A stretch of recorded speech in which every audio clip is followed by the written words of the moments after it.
Hello and welcome dear friends. Last video લેક્ચરની અંદર આપણે ઓક્સિડેશન આંકની ગણતરી કઈ રીતે કરવી એના વિશે માહિતી મેળવી હતી. આજના લેક્ચરની અંદર સ્ટોક નોટેશન પદ્ધતિ, ત્યારબાદ કેટલીક બેઝિક માહિતી અને રાસાયણિક પ્રક્રિયાના પ્રકાર વિશે વાત કરીશું. બીજું કે સ્ટોક નોટેશન પદ્ધતિ છે એ ખૂબ જ સ્પીડમાં એક કે બે એક્ઝામ્પલથી આપણે જોશું, કારણ કે એની અંદર એવું કોઈ ખાસ છે નહીં. બીજું ખૂબ જ ઇઝી વસ્તુ છે ને એટલી બધી ઇમ્પોર્ટન્ટ નથી. તો આવો જોઈએ સ્ટોક નોટેશન પદ્ધતિ.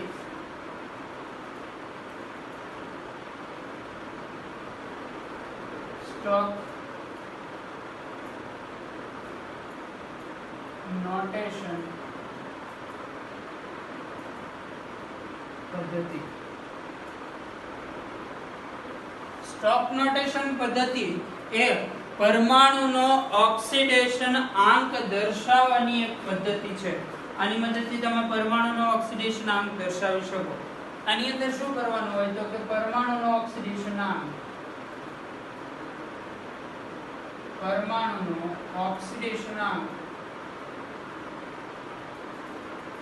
તેની સંજ્ઞા સાથે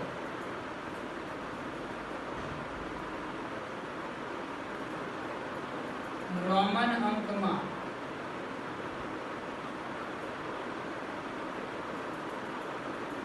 દર્શાવવો.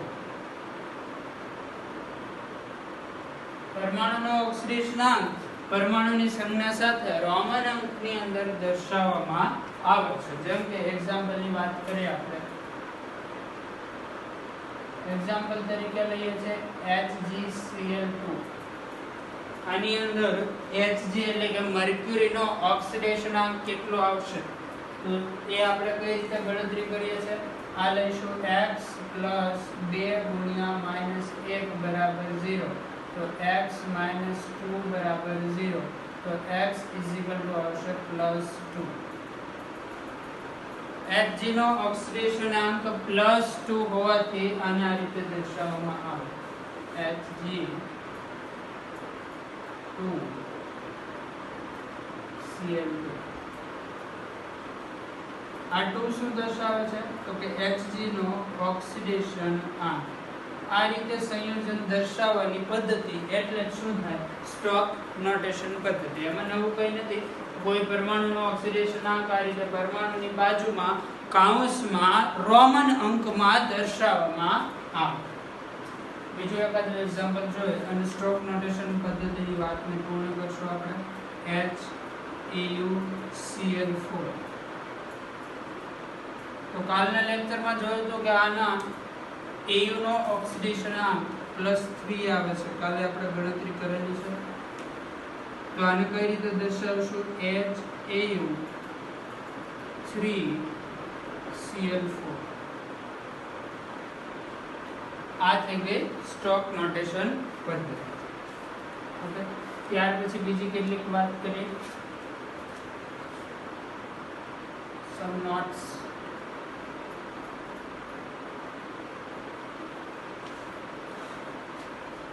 બે શબ્દોથી આપણે પરિચિત થવાનું છે. એક છે ઓક્સિડેશન કર્તા અને એક છે રિડક્શન કર્તા. એને પહેલા એક રિએક્શન જોઈએ આપણે. રિએક્શન આવે છે 2Na+Cl2. આમાંથી બને છે 2NaCl. આવી રિએક્શન છે. ચલો મને કહેશો અહીંયા સોડિયમનો ઓક્સિડેશન આંક.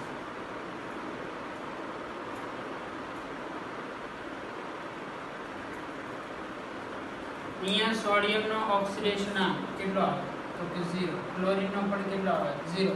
કારણ કે સ્થાયી અવસ્થાના પરમાણુઓ છે કે મૂળ અવસ્થાના પરમાણુઓ છે. આ અણુ છે પણ એમાં બે સેમ પરમાણુથી બનેલું અણુ છે. એનો ઓક્સિડેશન આંક પણ 0 હોય છે એવું આપણે શીખી ગયા છીએ. તો અહીંયા બંને પરમાણુનો ઓક્સિડેશન આંક 0 છે. આમાંથી NaCl બને. NaCl માં Na નો ઓક્સિડેશન આંક આવશે +1, ક્લોરીનનો ઓક્સિડેશન આંક આવશે -1. તો તમે ધ્યાનથી જોશો સોડિયમના ઓક્સિડેશન આંકમાં 0 થી લઈને શું થાય છે +1. એટલે ઓક્સિડેશન આંકનો વધારો થયો કહેવાય કે ઘટાડો? પહેલા 0 હતો, એમાંથી બને છે +1.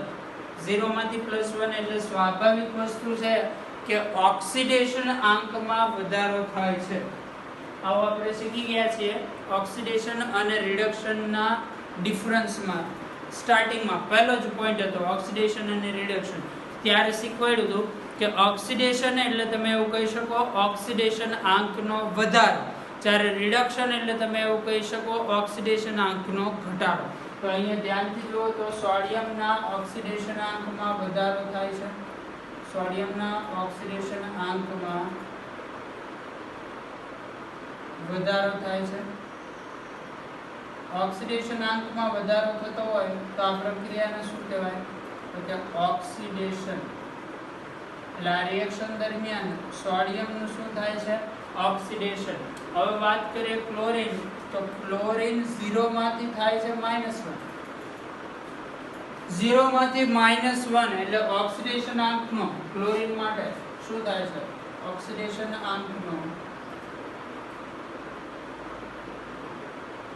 ઓક્સિડેશન આંકમાં ઘટાડો.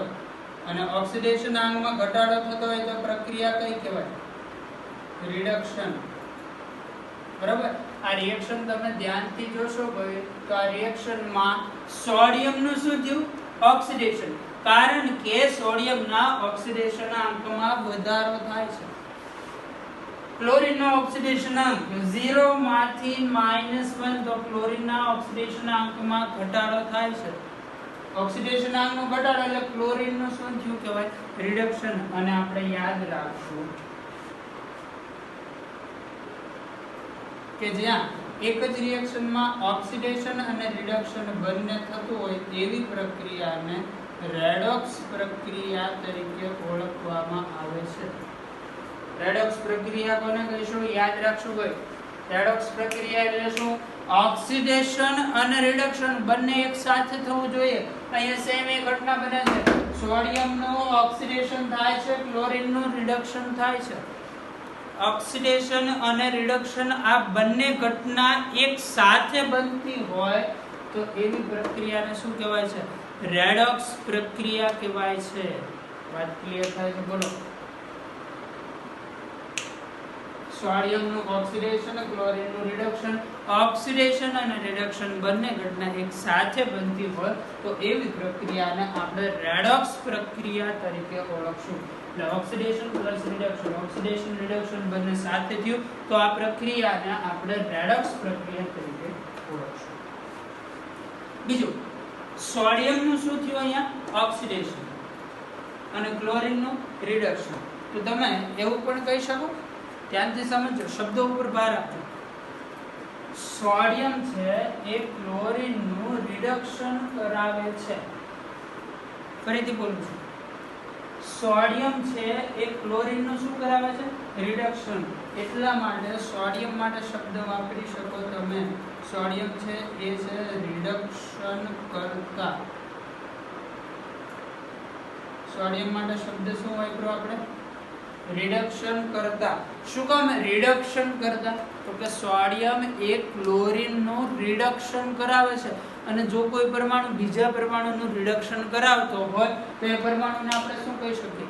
રિડક્શન કરતા. સોડિયમ છે અને ક્લોરીનનું શું કરાય? રિડક્શન. એટલા માટે સોડિયમને આપણે શું કહીશું? તો કે રિડક્શન કરતાના નામથી ઓળખશું. વાત ક્લિયર થાય છે? બરો આ કે ના? સોડિયમ છે ક્લોરીનનું રિડક્શન કરાવે છે એટલા માટે સોડિયમને શું કહીશું અહીંયા? રિડક્શન કરતા. ચલો, એવી જ વસ્તુ ક્લોરીન માટે. ક્લોરીન છે સોડિયમનું શું કરાવે છે? તો કે ઓક્સિડેશન.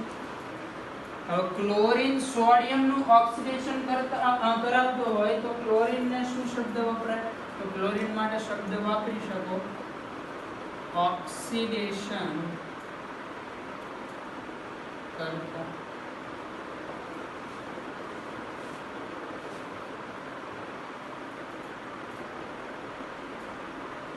એટલે આ પ્રક્રિયાની અંદર રિડક્શન કરતા કોણ છે?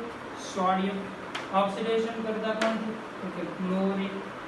યાદ રાખવાનું કે રિએક્શન ની અંદર રેડોક્સ રિએક્શન હોય. હવે રેડોક્સ રિએક્શન ક્યારે બનવાની છે કે જ્યારે એમાં ઓક્સિડેશન રિડક્શન બંને ઘટના થતી હોય તો જ, નહીતર રેડોક્સ રિએક્શન કહેવાય નહીં. એટલે આ પ્રક્રિયામાં ઓક્સિડેશન અને રિડક્શન બંને ઘટના બને છે, એટલા માટે આને આપણે રેડોક્સ રિએક્શન કહીશું. એટલે જ્યારે પણ રેડોક્સ રિએક્શન હોય એમાં જેનું ઓક્સિડેશન થતું હોય એ હંમેશા શું હોય? રિડક્શન કરતા. કારણ કે જેનું ઓક્સિડેશન થતું હોય એ બીજાનું શું કરાવે? રિડક્શન. એટલા માટે એને શું કહેવાય? રિડક્શન કરતા. બીજું, જેનું રિડક્શન થતું હોય એને શું કહીશું? ઓક્સિડેશન કરતા. કારણ કે પોતાનું રિડક્શન થતું હોય તો એ સામેવાળાનું શું કરે? ઓક્સિડેશન. વાત ક્લિયર થાય છે? એટલે રેડોક્સ રિએક્શન ક્યારે બને? તો કે જેમાં ઓક્સિડેશન રિડક્શન બંને ઘટના શક્ય હોય. બીજું, ઓક્સિડેશન રિડક્શન આપણે કઈ રીતે જોશું? તો કે ઓક્સિડેશન એટલે ઓક્સિડેશન આંકનો વધારો, રિડક્શન એટલે શું? તો કે ઓક્સિડેશન આંકનો ઘટાડો. જેનું ઓક્સિડેશન થતું હોય એને આપણે કહીશું રિડક્શન કરતા, કારણ કે બીજાનું શું કરાવે? રિડક્શન. જેનું રિડક્શન થતું હોય એને આપણે કહીશું ઓક્સિડેશન કરતા, કારણ કે બીજાનું શું કરાવે? ઓક્સિડેશન. બરાબર? તો આ એક એક્ઝામ્પલ થયું. હવે બીજા કેટલાક એક્ઝામ્પલ જોઈએ કે જેની અંદર ઓક્સિડેશન કરતા કોણ, રિડક્શન કરતા કોણ, એ તમારે ગોતવાનું રહેશે.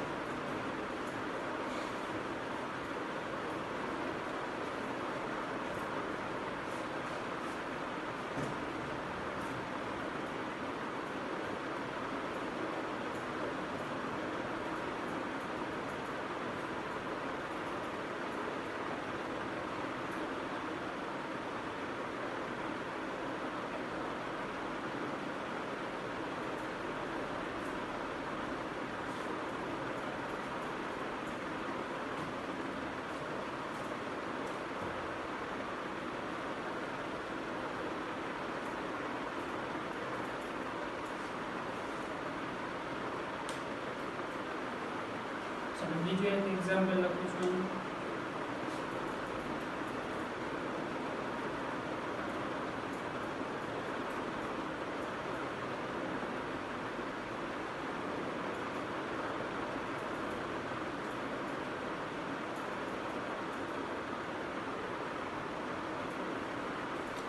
આની અંદર કોનું ઓક્સિડેશન થાય છે, કોનું રિડક્શન થાય છે, ઓક્સિડેશન કરતા કોણ, રિડક્શન કરતા કોણ, એટલી વસ્તુ લખવાની છે. તો એના માટે આપણે પહેલા ઓક્સિડેશન આંકની ગણતરી કરી લઈએ. આમાં હાઇડ્રોજન આવશે +1, તો મને કહેશો સલ્ફરનો ઓક્સિડેશન આંક કેટલો આવશે? હાઇડ્રોજન +1 ગુણ્યા 2 એટલે +2 + x બરાબર 0, તો x થશે -2. તમે આ રીતે ગણી શકો છો. હું અહીંયા ડાયરેક્ટ લખી દઉં છું. સલ્ફરનો ઓક્સિડેશન આંક -2, અહીંયા ક્લોરીનનો ઓક્સિડેશન આંક 0, અહીંયા ક્લોરીનનો ઓક્સિડેશન આંક -1, અહીંયા સલ્ફરનો ઓક્સિડેશન આંક 0, કારણ કે પરમાણુ સ્વરૂપમાં છે. તો ચલો આ રિએક્શનની અંદર ઓક્સિડેશન કોનું થયું?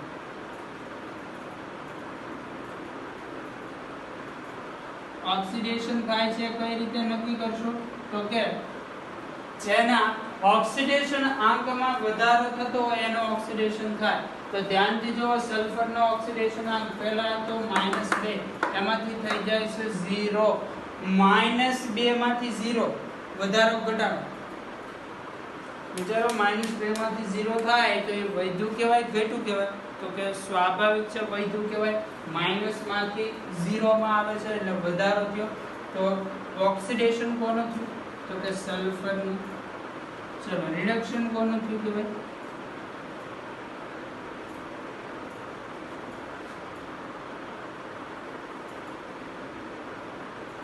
રિડક્શન કોનું થયું કહેવાય? ક્લોરીનનો ઓક્સિડેશન આંક 0 માંથી -1 શું થયું? ઘટાડો.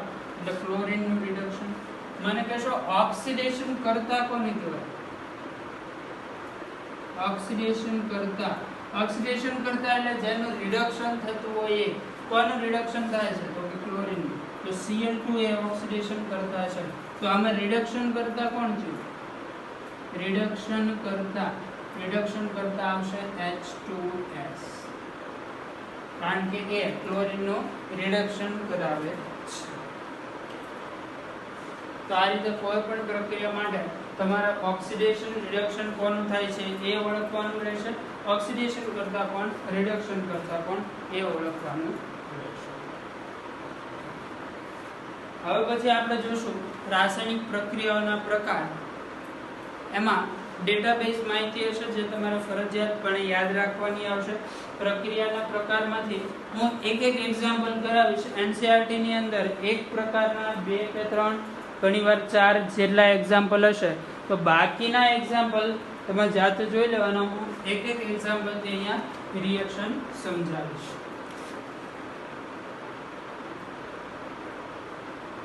રેડોક્સ પ્રક્રિયાના પ્રકાર.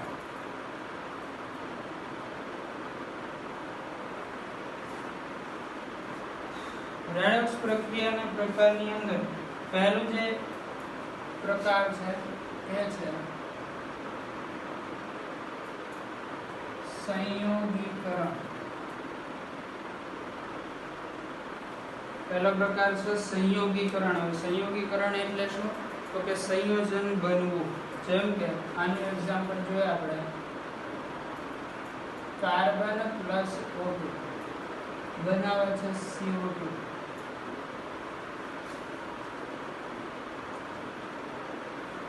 ચલો અહીં કાર્બન નો ઓક્સિડેશન તો કે 0, ઓક્સિજન નો ઓક્સિડેશન 0. આ સંયોજનમાં કાર્બન નો ઓક્સિડેશન કઈ રીતે ગણશું? તો કે x પ્લસ 2 ગુણ્યા માઈનસ 2 બરાબર 0, એટલે x માઈનસ 4 બરાબર 0, તો x ઇઝ ઇક્વલ ટુ આવશે પ્લસ 4. તો અહીંયા કાર્બન નો ઓક્સિડેશન કેટલો મળ્યો આપણને? પ્લસ 4, અને ઓક્સિજન નો ઓક્સિડેશન માઈનસ 2. તો ધ્યાનથી જો, કાર્બન 0 માંથી પ્લસ 4 શું થયું કહેવાય? ઓક્સિડેશન. ઓક્સિડેશન ને આપણે જનરલી આ રીતે લખશું.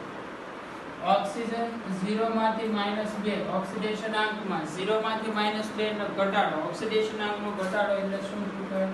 તો કે રિડક્શન. એ જો 0 માંથી +4 વધારો થાય છે તો ઓક્સિડેશન, 0 માંથી -2 ઘટાડો થાય છે તો રિડક્શન. બીજું, આ બંને પરમાણુ એકબીજા સાથે સંયોજાય અને સંયોજન બનાવે છે એટલે રિએક્શન નું નામ છે સંયોગીકરણ પ્રક્રિયા. આમાં યાદ રાખશું શું થશે? તો કે પરમાણુ સંયોજાઈને સંયોજન બનાવશે.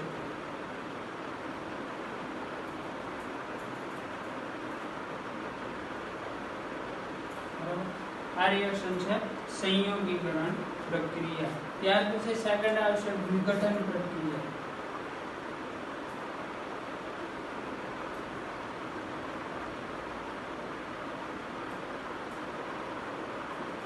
વિઘટન પ્રક્રિયામાં શું થશે? તો આની અંદર યાદ રાખશું સંયોજનનું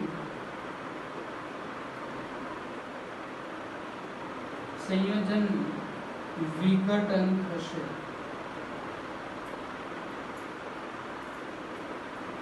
વિઘટન પ્રક્રિયામાં શું થશે? સંયોજનનું વિઘટન થશે. સંયોગીકરણ પ્રક્રિયામાં શું હતું? તો કે પરમાણુઓ સંયોજાઈને સંયોજન બનાવતા હતા, જ્યારે વિઘટન પ્રક્રિયામાં સંયોજનનું શું થાય છે? વિઘટન થાય છે. એક્ઝામ્પલ જોયા.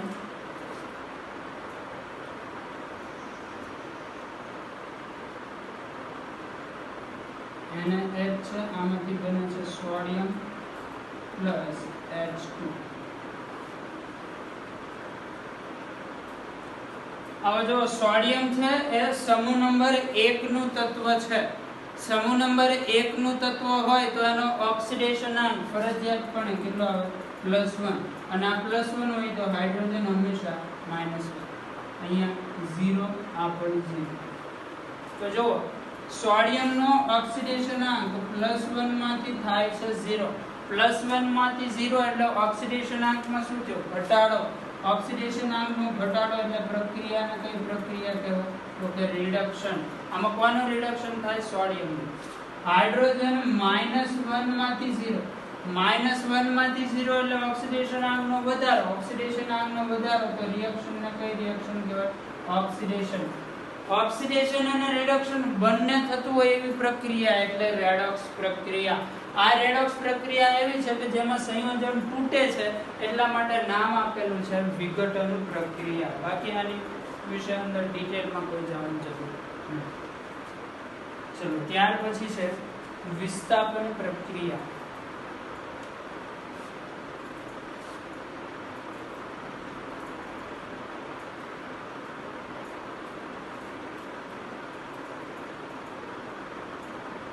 આની અંદર કેટલીક એમસીક્યુ બેઝ માહિતી આવશે જે તમારે યાદ રાખવી પડશે. વિસ્થાપન પ્રક્રિયા આમ તો બે પ્રકારની આવશે, ધાતુ વિસ્થાપન, બીજી અધાતુ વિસ્થાપન.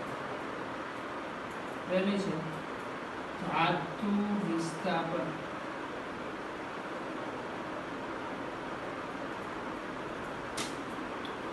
પહેલી રિએક્શન છે ધાતુ વિસ્થાપન. આપણે પહેલી પ્રકારની અંદર પહેલી રિએક્શન જોઈ સંયોગીકરણ. સંયોગીકરણમાં શું હોય? બે પરમાણુ સંયોજાય અને સંયોજન બનાવે. બીજી રિએક્શન જોઈ વિઘટન. વિઘટનની અંદર શું હોય? સંયોજન તૂટશે, બે જુદા જુદા પરમાણુમાં વિભાજિત થશે. ત્રીજી રિએક્શન છે વિસ્થાપન. વિસ્થાપન કોને કહેવાય? માન લો કે આવું હોય સંયોજન આપણી પાસે XY. આની રિએક્શન થાય Z સાથે. અહીંથી y નીકળી જાય અને z જોડાય અને આવું બની જાય x છે. તો આ રિએક્શનને વિસ્થાપન પ્રક્રિયા કહેવાય. એક ભાગ નીકળી જાય અને એના સ્થાને બીજો ભાગ જોડાય. એટલે એક જાય બીજો આવે એને વિસ્થાપન. એકની જગ્યાએ બીજું જોડાય વિસ્થાપન થયું. બરાબર? ફરીથી વિસ્થાપન કોને કહેવાય? એક નીકળી જાય બીજું જોડાય.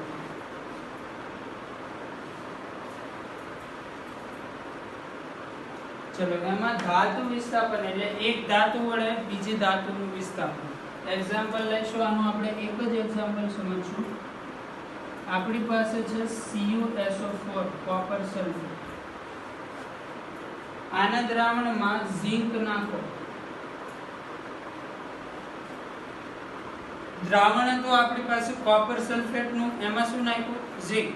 તો ઝિંક શું કરશે? કોપરને કાઢી નાખશે અને ત્યાં પોતે જોડાઈ જશે.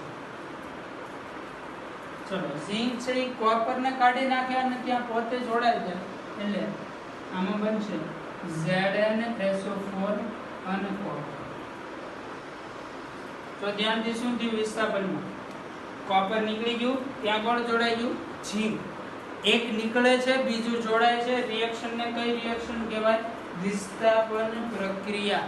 એક ધાતુ નીકળી જાય બીજી ધાતુ જોડાય. હવે વાત કરીએ આ રિએક્શન રેડોક્સ છે કે નહીં એ ચેક કરવું છે. તો એના માટે ઓક્સિડેશન આંક તમને ખબર છે SO4. જો આનું તમારે આમાં કોપરનો ઓક્સિડેશન આંક ગણવાનો કે તો ધ્યાનમાં આ રીતે રાખશું કે આમાં આપણને ખબર હોય કે SO4 છે ને એને સલ્ફેટ આયન કહેવાય અને SO4 -2 સ્વરૂપે હોય. હવે આ -2 છે તો આમાં ધન આયન કોપર +2.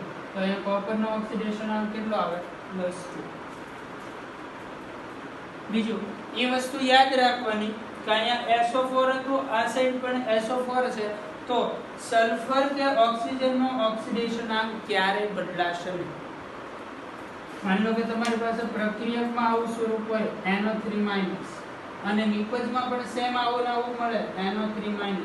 તો અહીંયા નાઇટ્રોજનનો ઓક્સિડેશન આંક અને અહીંયા ઓક્સિડેશન આંક બે હંમેશા સમાન હોય, એમાં ચેન્જ થાય નહીં. આ વસ્તુની ખ્યાલ આપણે વાત કરશું જ્યારે રેડોક્સ રિએક્શન બેલેન્સ કરતા શીખીશું ત્યારે આની ડિટેલમાં ચર્ચા કરીશું. અત્યારે ઉપર છેલ્લી માહિતી આપું છું. ખાલી તમારી પાસે હોય SO3-2 અને નિપજમાં પણ SO3-2 બને તો આમાં સલ્ફરનો ઓક્સિડેશન આંક બદલાય નહીં. હા, SO3-2 હોય એમાંથી બની જાય S-2. તો આ કેસમાં સલ્ફરનો ઓક્સિડેશન આંક બદલાય કારણ કે સલ્ફરનું સ્વરૂપ બદલાણું. બરોબર? ખેર આની વાત આપણે ડિટેલમાં રેડોક્સ રિએક્શન બેલેન્સ કરતા શીખીશું ત્યારે કરીશું. અત્યારે ખાલી ઉપર સુધી માહિતી જોઈએ છે.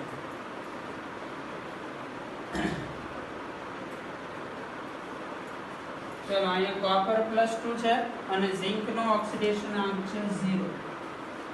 અહીંયા SO4 -2 Zn +2 એટલે ઝિંક બન્યું +2 અને કોપર થઈ જશે 0. તો ધ્યાનથી જુઓ, ઝિંક નો ઓક્સિડેશન આંક 0 માંથી થાય +2. 0 માંથી +2 એટલે ઓક્સિડેશન આંક નો વધારો. તો આ પ્રક્રિયાને કહેવાય ઓક્સિડેશન પ્રક્રિયા.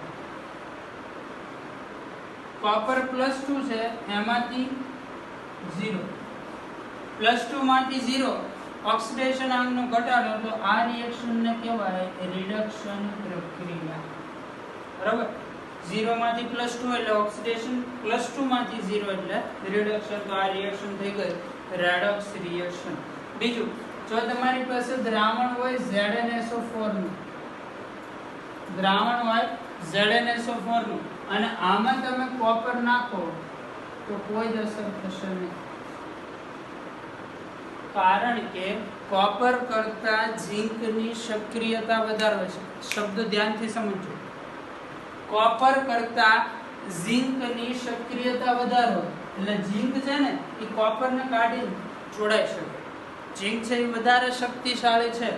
આ દ્રાવણ હોય એમાંથી કોપરને ધક્કો મારીને ઝિંક બહાર કાઢી શકે અને પોતે અહીંયા ગોઠવાઈ જાય.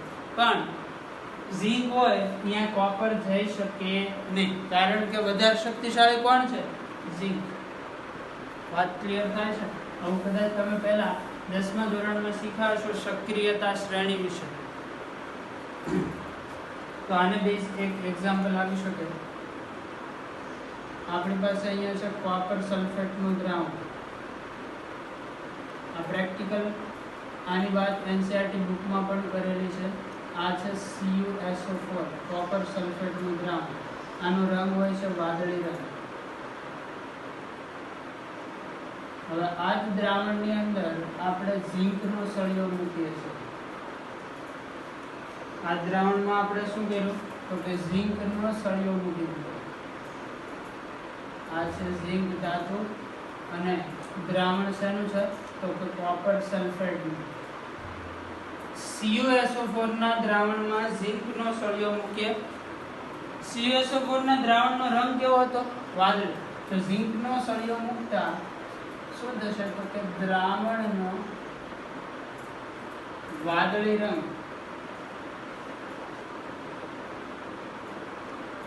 આછો બનતો જશે.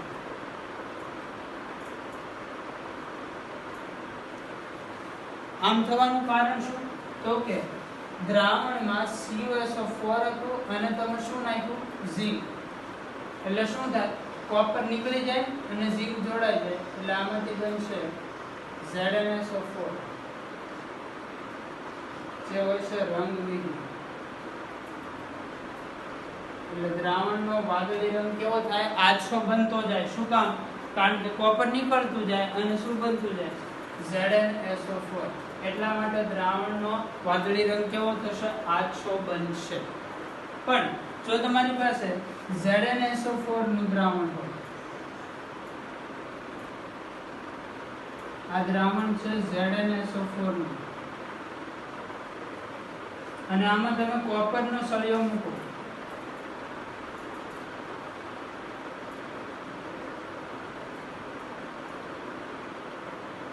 તો દ્રાવણમાં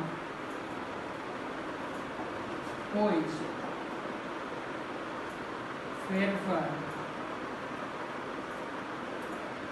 થશે નહીં, કારણ ઝિંકની સક્રિયતા, ઝિંકની સક્રિયતા મતલબ શક્તિ કોપર થી વધુ હોય છે. એટલે કોપર ઝિંક નું વિસ્થાપન કરાવી શકે નહીં. કોપર ઝિંક ને કાઢીને પોતે જોડાઈ શકે નહીં, જ્યારે ઝિંક એવું કામ કરી શકે છે. કોપર વડે ઝિંક નું વિસ્થાપન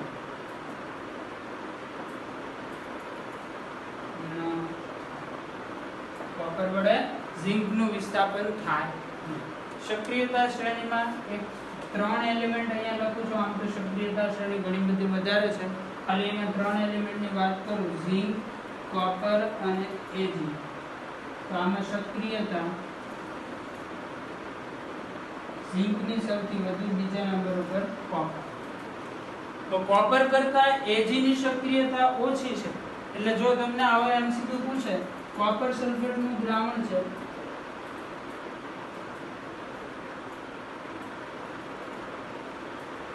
અને આની અંદર તમે Ag નો સળિયો ડુબાડો તો દ્રાવણને શું ફરક પડશે? તો કે કંઈ નહીં. શું કામ? કારણ કે Ag ની સક્રિયતા કોપર કરતા કેવી છે?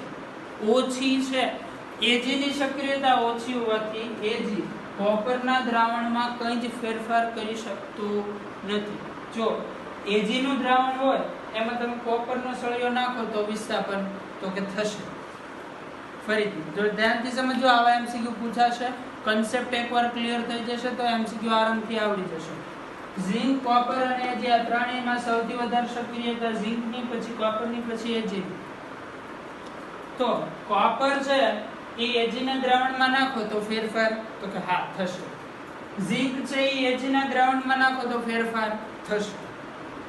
પછી દ્રાવણ હોય કોપરનું, એમાં તમે Ag નાખો તો કંઈ ફેર પડે નહીં, કારણ કે Ag ની સક્રિયતા ઓછી છે. ફેરફાર ક્યારે થાય?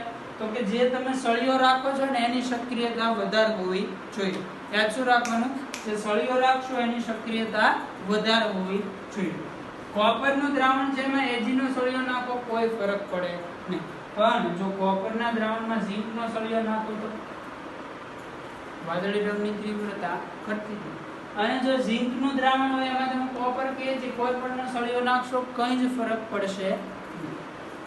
બીજું, અહીં જો આપણી પાસે કોપરનું દ્રાવણ હતું, એમાં ઝિંકનો સળિયો નાખ્યો તો ધ્યાનથી જુઓ કોપરનું શું થયું? રિડક્શન. એટલે એમસીક્યુ આવો પણ બની શકે, ઝિંક વડે કોપરનું રિડક્શન થઈ શકે કે નહીં? તો કે હા થઈ શકે. પણ જો તમને પૂછે કોપર વડે ઝિંકનું રિડક્શન થઈ શકે? તો કે ના. કોપરનો સળિયો ઝિંકના દ્રાવણમાં નાખો કંઈ જ ફેર નહીં પડે. એટલે કોપર વડે ઝિંકનું રિડક્શન ન થઈ શકે. બીજું, કોપર વડે Ag નું રિડક્શન થઈ શકે? તો કે હા થઈ શકે. જો AgNO3 નું દ્રાવણ હોય આવું, અને આની અંદર તમે કોપરનો સળિયો નાખો તો Ag નું રિડક્શન થઈ જાય, કારણ કે Ag અહીંયા +1 હોય એમાંથી 0 બની જાય, અને કોપર નાઇટ્રેટ CaNO3 twice આવું સંયોજન મળી જાય. વાત સમજાય છે? એટલે ઝિંક છે એ કોપર અને Ag નું રિડક્શન કરાય. આ વસ્તુ આપણે નોટ કરશું.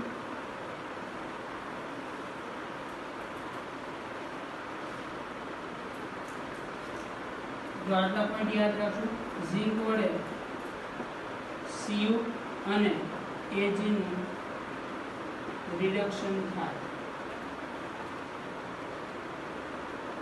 ઝિંક વડે Cu અને Ag નું રિડક્શન થાય. પછી Cu વડે Ag નું રિડક્શન, પરંતુ Zn નું રિડક્શન ન થાય. Cu વડે કોનું રિડક્શન થઈ શકે? માત્ર Ag નું, ઝિંક નું થઈ શકે નહીં. અને તમે Ag ની વાત કરતા હોય તો Ag વડે Cu કે Zn એક પણ નું રિડક્શન નહીં થાય. Ag વડે Cu કે Zn નું રિડક્શન ન થાય. ફરીથી સમજાઈ દો. ઝિંક વડે કોપર અને Ag નું રિડક્શન થાય. કોપર વડે માત્ર Ag નું રિડક્શન થાય, ઝિંક નું ન થાય. અને Ag વડે AK નું રિડક્શન થાય.